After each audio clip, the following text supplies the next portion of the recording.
Hi everyone, it's Valerie.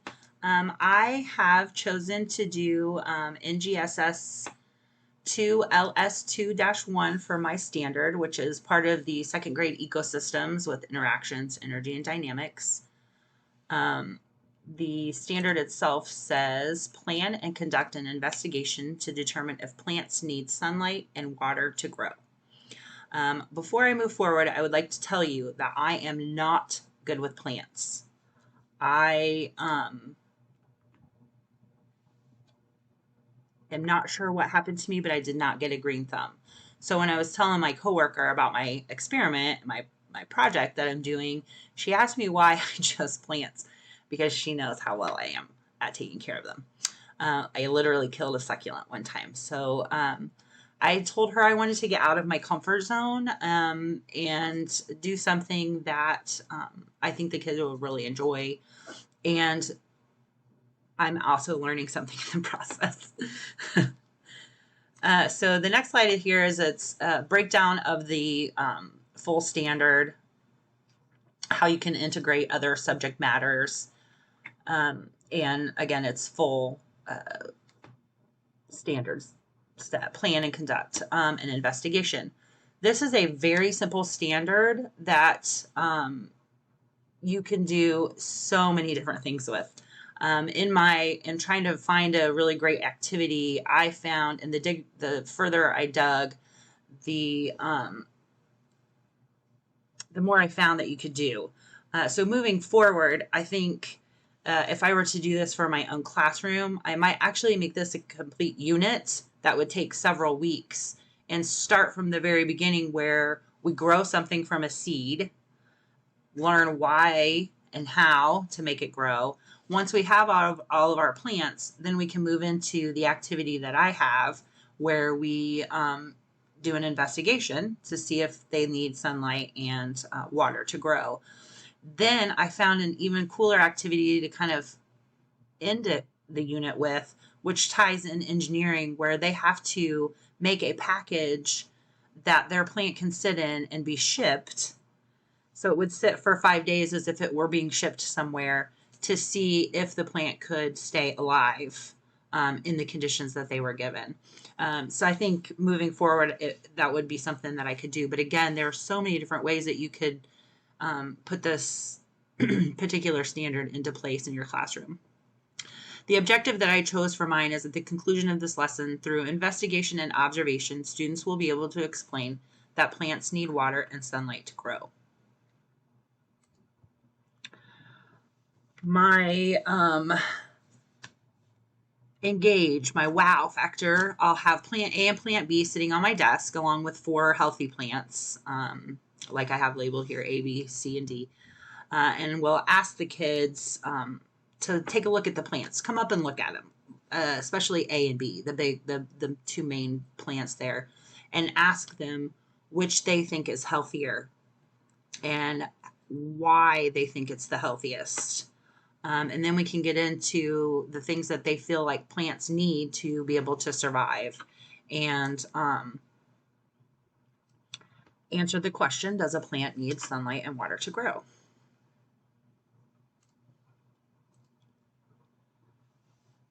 This is our beginning stage, the setup, our 4 plants. So we have a control. We have one that gets no water but does get sunlight. We have one that has no sunlight but water, no water but sunlight, and then nothing. Neither doesn't get anything. The students will be divided into groups and will be assigned one of the plants to take care of. So the first day they'll get their station set up, the conditions that they need their plant to have, and they'll start writing in their journals. They're going to draw a picture of the plant and just kind of observe what it is that they see about the plant and what they may have done or not done to it to move forward. These are some vocabulary that they will need to know: soil, clay, sand, loam, which was a new word for me. So I, again, learned something. It's a really rich type of soil that's really great for plants. Observe growth, sunlight, and seeds.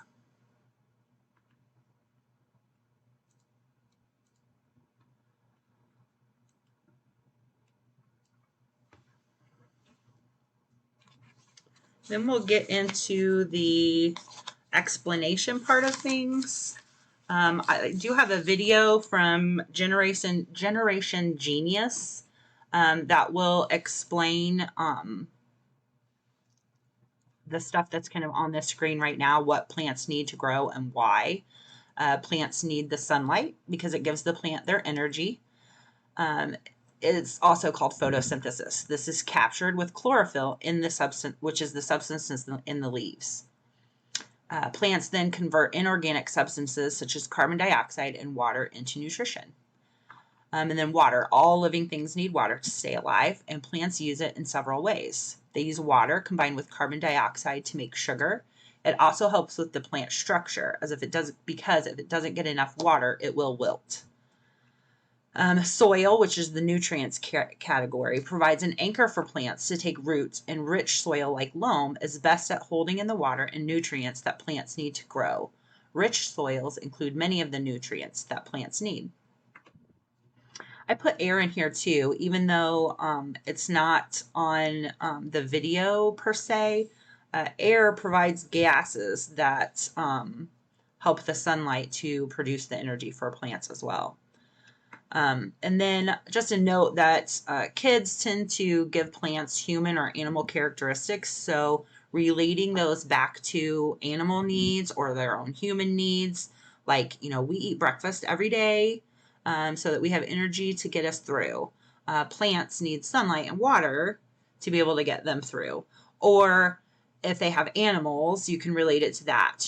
I have a dog and we feed her twice a day. And if we don't, or if her water bowl isn't filled, then she's not getting what she needs to be able to survive. So it kind of helps bring that concept down to their level so that they have a further understanding of what it is. This is how they are going to do their observation journals. So it's a 2-week period that we would observe these. Obviously, the first day of setup, probably maybe towards the beginning of a week, start this like a Monday or Tuesday. And then they can observe it on Friday before leaving for the weekend, making sure that each one of their stations has what it needs. And then again on Monday, just to make sure everything looks okay. And then maybe towards the end of the week again. So you could have at least 3 or 4 observational days. And I like the journaling photos that I've provided on the slide here. I borrowed from Google. There's several sheets that you could get or make for them that have like the observation days on there, and they can write the same information. But I kind of like the openness of the journal themselves so that they can use their own creativity on how they want to section it off, where like one did section it off and the other one didn't. Just kind of bring their own personalities into it.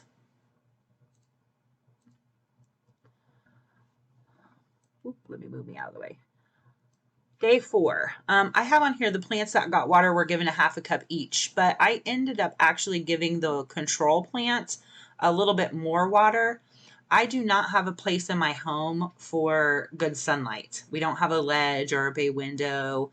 And outside of just putting it in the kitchen window, I had to put it on the deck. So it got a little bit more sunlight and needed a little bit more water because the soil obviously absorbed all that water and because of the sun. So it needed a little bit more than a half a cup.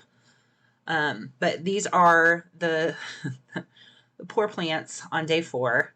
The kids will, again, get their science journals out. This is an observation day, so they'll write down what any differences they saw in their plant, if there are any surprise differences that they weren't expecting. It's their way of kind of saying, okay, this is what it looked like on day 1 with their journal from observation day 1, and now here's day 4, and kind of write down what it is that they saw the differences to. And then I went ahead and took some more pictures. Let me move me out of the way. For day 5 as well, which was right before I started making this video. Here's our control plant. And I apologize for some of the blurry picture on the first one.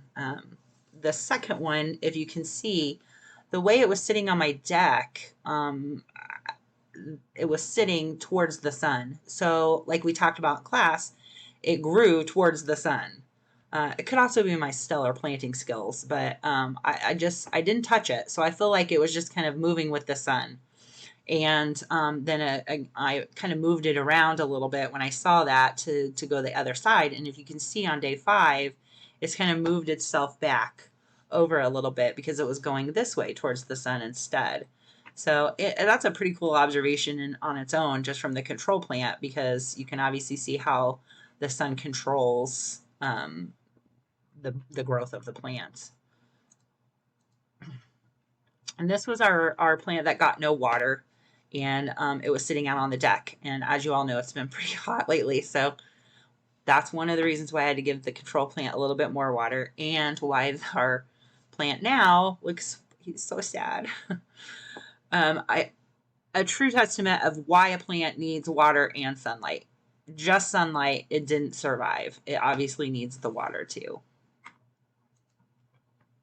And then this was our plant with no sunlight. I put both the ones that didn't get any sunlight, this one and then the one that got neither water or sunlight, underneath a box in my kitchen. And all of the plants had been previously watered by the garden facility when I purchased them, and I didn't give them any extra. But it still, this one and the next one, the nothing, they both have a lot of water in them still. Because the sun is not shining on them, it's not getting absorbed into the root as quickly. So you can, when you pick it up and you squeeze it, you can feel it's real heavy, especially compared to the one that got no water, because it's all dried up. So they can, in thinking of this and talking through it, maybe each group could go through each observation area and just kind of see what's going on with everyone else's plants. And then here's our nothing. It's not as wilted as the one that gets no water, but again, it's still got, like I said, it's got a lot of water in it still. So it's hanging on. It's wilting, obviously, but it's trying to hang on. And then I pulled some pictures from Google for like a day 10 of sorts. Is kind of a guesstimate, really, on the no sunlight, how it's wilted, just like the one that ours was looking like. The no water one, all dried up, just like ours was starting to look like.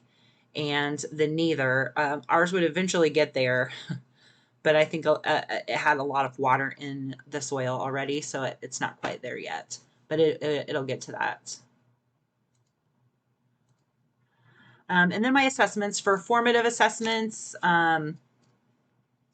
We have our science journals that'll be looked at after each observation day to see that they're using their correct vocabulary, that they're understanding the concept, that they're able to explain the differences that they're seeing in their particular plant. And then for summative, it would be exit slips with differentiated questions depending upon the student's needs or abilities. So the level 1 is, what do plants need to grow?